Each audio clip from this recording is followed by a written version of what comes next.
కేసీఆర్ వలస వచ్చి పాలమూరు ఎంపీ అయ్యారని సీఎం రేవంత్ రెడ్డి గుర్తు చేశారు. ఆ తర్వాత సీఎం అయ్యారు, కానీ పాలమూరుకు మాత్రం నీళ్లు ఇవ్వలేదని సీఎం రేవంత్ రెడ్డి మండిపడ్డారు. 10 ఏళ్ల పాలనలో పాలమూరును ఎండబెట్టారని విమర్శించారు. వేసుకోవడానికి దుస్తులు, తిరగడానికి చెప్పులు లేని వారికి 10 ఏళ్లలో వేల కోట్ల ఆస్తులు, ఫామ్ హౌసులు ఎలా వచ్చాయని సీఎం రేవంత్ రెడ్డి కొడంగల్ వేదికగా నిలదీశారు. శాసనసభ సమావేశాలు ఏర్పాటు చేసినాం. 29 నుంచి చర్చలు రాబోతున్నాయి. 29 నాడు నువ్వు అడిగి ఎన్ని రోజులు సభ జరుపుదామో, నువ్వు అడిగినన్ని రోజులు అసెంబ్లీ నడిపిస్తా, నువ్వు చెప్పిన అన్ని చర్చ పెడదాం, ముఖాముఖి చర్చ చేద్దాం. వెనకంగా మాట్లాడు వెనక్కి కూర్పుడు కాదు.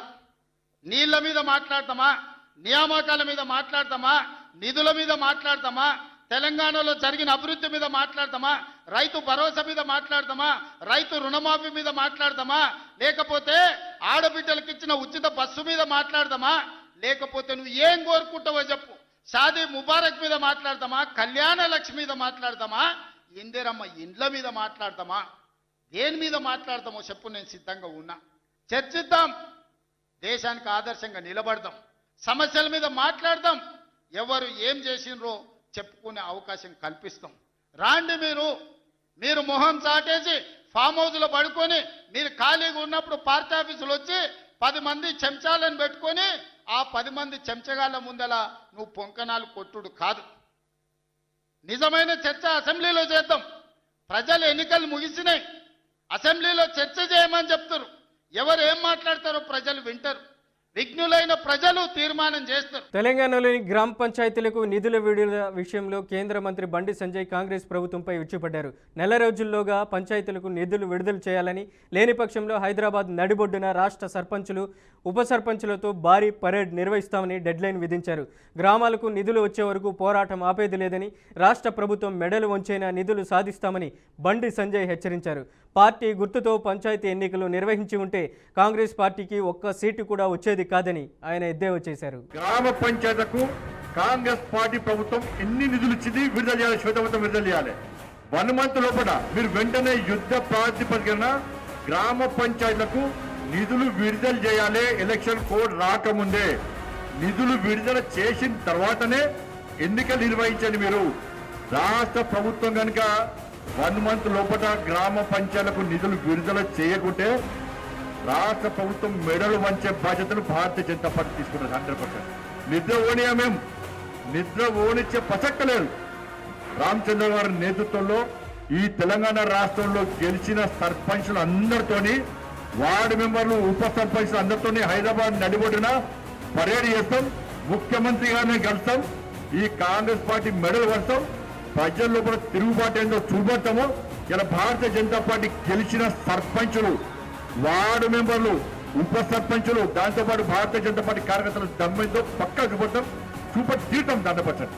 మేము కొట్లాడుకు పార్టీలకు ఖచ్చితంగా అన్ని పార్టీల సర్పంచులు మాత్రం కలిసి వస్తే మీ గ్రామానికి నిధులు వస్తాయి. అన్ని పార్టీల సర్పంచులు మాతో కలిసి రండి. మీ గ్రామాలకు రాష్ట్ర ప్రభుత్వం మెడలు వంచి పైసలు ఇప్పించే బాధ్యతను ఇలా భారతీయ జనతా పార్టీ తీసుకుని చెప్పి మీ అందరికీ విజ్ఞప్తి చేస్తూ మీరందరూ ధైర్యంగా ఉండండి. మీ అందరికీ సేవ చేసే బాధ్యత నాది. రంగారెడ్డి జిల్లా శంకర్పల్లి మండలంలోని గోపులాపురం గ్రామంలో దారుణం జరిగింది. ఇటీవల జరిగిన సర్పంచ్ ఎన్నికల నేపథ్యంలో 25 ఏళ్ల కావలి అనిల్ కుమార్ అనే యువకుడు ఒత్తిడికి లోనై ఉరివేసుకుని ఆత్మహత్యకు పాల్పడ్డాడు. అయితే యువకుడి ఆత్మహత్యకు స్థానిక ఎన్నికలతో సంబంధం కలిగి ఉండడం కలకలం సృష్టిస్తుంది. స్థానికులు తెలిపిన వివరాల ప్రకారం మొన్న జరిగిన 2వ విడత సర్పంచ్ ఎన్నికల్లో సాయి కుమార్ అనే వ్యక్తి బీజేపీ తరపున సర్పంచ్గా పోటీ చేసి ఓడిపోయాడు. దీంతో అతను తనకు ఓటు వేయలేదని కావలి అనిల్ కుమార్ను ఒత్తిడికి గురి చేసినట్లు తెలుస్తుంది. ఈ ఒత్తిడికిలోనే అనిల్ కుమార్ తీవ్ర మనస్తాపానికి గురై ఉరివేసుకొని ఆత్మహత్య చేసుకున్నాడని కుటుంబ సభ్యులు, స్థానికులు చెబుతున్నారు. రంగారెడ్డి జిల్లా శంకర్పల్లి మండలంలోని గోపాలారం గ్రామంలో దారుణం జరిగింది. ఇటీవల జరిగిన సర్పంచ్ ఎన్నికల నేపథ్యంలో 25 ఏళ్ల కావలి అనిల్ కుమార్ అనే యువకుడు ఒత్తిడికిలోనే ఉరివేసుకుని ఆత్మహత్యకు పాల్పడ్డాడు. అయితే యువకుడి ఆత్మహత్యకు స్థానిక ఎన్నికలతో సంబంధం కలిగి ఉండడం కలకలం సృష్టిస్తుంది. స్థానికులు తెలిపిన వివరాల ప్రకారం మొన్న జరిగిన 2వ విడత సర్పంచ్ ఎన్నికల్లో సాయి కుమార్ అనే వ్యక్తి బీజేపీ తరపున సర్పంచ్గా పోటీ చేసి ఓడిపోయాడు. దీంతో అతను తనకు ఓటు వేయలేదని కావలి అనిల్ కుమార్ను ఒత్తిడి గురి చేసినట్లు తెలుస్తుంది. ఈ ఒత్తిడికిలోనే అనిల్ కుమార్ తీవ్ర మనస్తాపానికి గురై ఉరివేసుకుని ఆత్మహత్య చేసుకున్నాడని కుటుంబ సభ్యులు స్థానికులు చెబుతున్నారు. అధికారంలోకి వచ్చిన నాటి నుంచి సీఎం చంద్రబాబు ఒక్కో కుటుంబానికి ఒక్కో పారిశ్రామికవేత్త అనే నినాదంతో ముందడుగులు వేస్తున్నారని ఎంపీ కేశినేని చిన్ని తెలిపారు. ఆ దిశగానే మొత్తం 12 రకాల శిక్షణ కార్యక్రమాలను కేశినేని ఫౌండేషన్ ఎంపిక చేసుకుందని శిక్షణను అందిస్తున్నామని స్పష్టం చేశారు.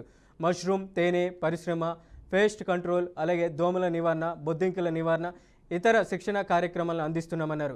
250 మందిని ఎన్ఆర్డీఐ మహిళలను పంపించినట్లు కేశినేని చిన్ని వివరించారు.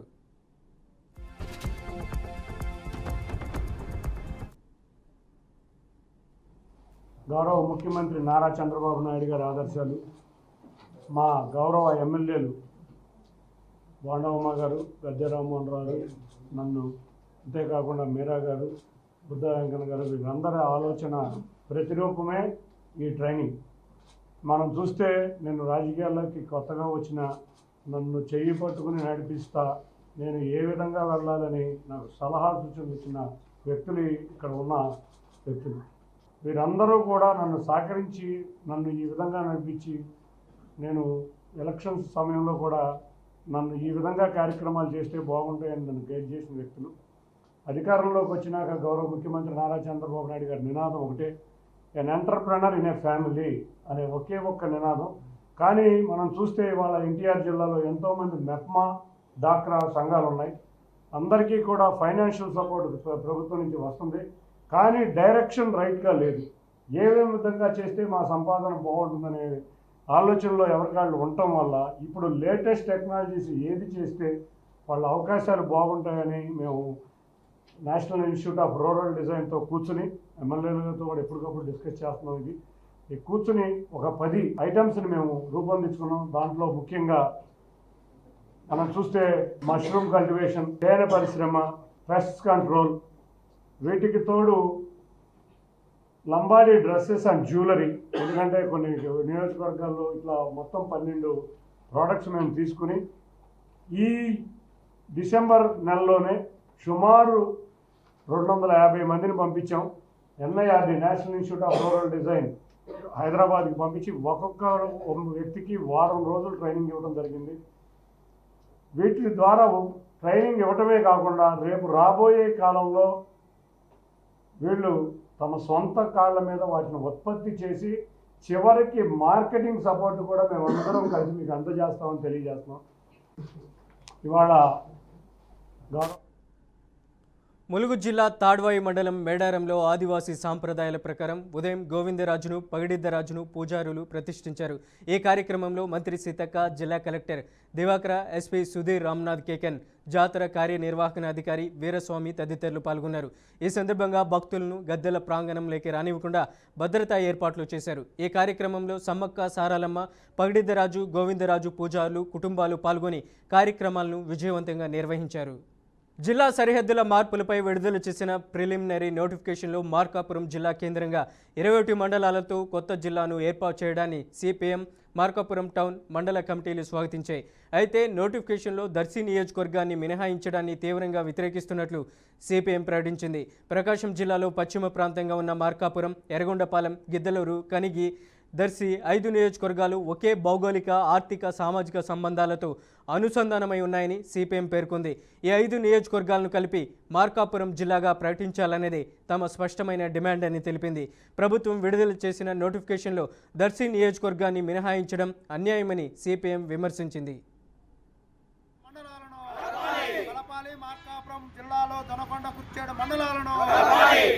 మండలాల్ని మార్కాపురం జిల్లాలో కలపాలి. కురిచేడు మండలాల్ని మార్కాపురం జిల్లాలో కలపాలి. కురిచేడు మండలాల్ని మార్కాపురం జిల్లా కలపాలి. భారత రాజకీయ ప్రయోజనాలకు దొనకొండ కురిచేడు మండలాలను బలి చేయవద్దు. భారత రాజకీయ ప్రయోజనాలకు దర్శి నియోజకవర్గంలోని తాళ్ళూరు, ముండ్లమూరు మండలాలను మినహాయించి మిగిలిన ప్రాంతాన్ని మార్కాపురం జిల్లాలో కలపాలని డిమాండ్ చేసింది. దర్శి ప్రజలకు మార్కాపురమే సహజ జిల్లా కేంద్రమని, దోనకొండ, కురిచేడు మండలాలు మార్కాపురానికి అత్యంత సమీపంలో ఉండి నిత్యం రాకపోకలు కొనసాగిస్తున్నాయని వివరించింది. దోనకొండ నుంచి ఒంగోలుకు 86 కిలోమీటర్లు ఉండగా మార్కాపురానికి కేవలం 26 కిలోమీటర్లు మాత్రమే ఉన్నాయని, కురిచేడు నుంచి ఒంగోలుకు 90 కిలోమీటర్లు ఉండగా మార్కాపురానికి 35 కిలోమీటర్లు దూరమేనని సిపిఎం గుర్తు చేసింది. కూటమి ప్రభుత్వం ఎన్నికల సమయంలో ఇచ్చిన హామీని నిలబెట్టుకొని రాజకీయ ప్రయోజనాల కోసం మాట మార్చకుండా దర్శి నియోజకవర్గాన్ని మార్కాపురం జిల్లాలోనే కొనసాగించాలని ప్రభుత్వానికి సిపిఎం విజ్ఞప్తి చేసింది. జిల్లాల పునర్విభజనలో గత వైసీపీ ప్రభుత్వం ఏ రకంగా అయితే పొరపాట్లు చేసిందో అదే పొరపాట్లను ఇప్పుడు కూటమి ప్రభుత్వం కూడాను తీవ్రమైన తప్పిదం చేసింది.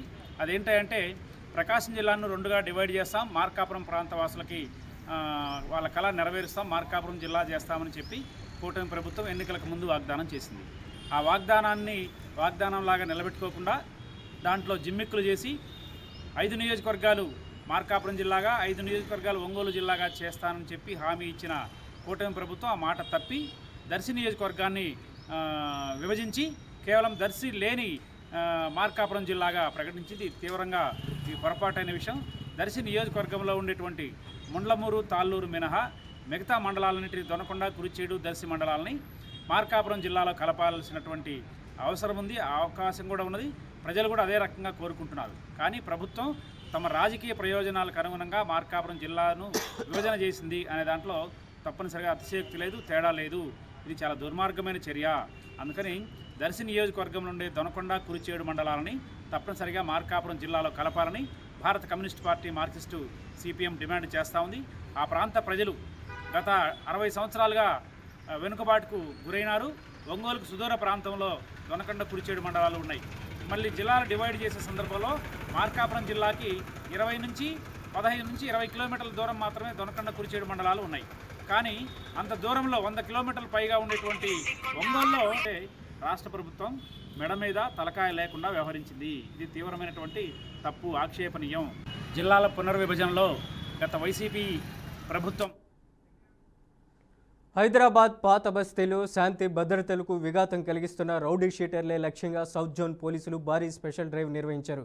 సౌత్ జోన్ డీసీపీ పర్యవేక్షణలో 60 మంది పోలీసులతో కూడిన బృందాలు ప్రముఖ రౌడీ షీటర్లు జాఫర్ ఫైల్వాన్, సయ్యద్ ఫైల్వాన్, సులేమాన్ ఫైల్వాన్ ఇళ్లలో ఆకస్మిక సోదాలు నిర్వహించి భారీగా మరణాయుధాలను, ఆస్తుల డాక్యుమెంట్లను స్వాధీనం చేసుకున్నారు. ప్రస్తుతం పరారీలో ఉన్న 3 ప్రధాన రౌడీ షీటర్ల కోసం ప్రత్యేక బృందాలు గాలిస్తున్నాయని, క్రిమినల్ సమాచారం తెలిస్తే వెంటనే పోలీసులకు సమాచారం అందించాలని డీసీపీ ప్రజలకు విజ్ఞప్తి చేశారు. శాంతి భద్రతలకు విఘాతం కలిగిస్తే ఎంతటి వారినైనా ఉపేక్షించేది లేదని, రౌడీ షీటర్లను ఉక్కుపాదంతో అణిచివేస్తామని ఈ సందర్భంగా డీసీపీ ఘాటుగా హెచ్చరించారు.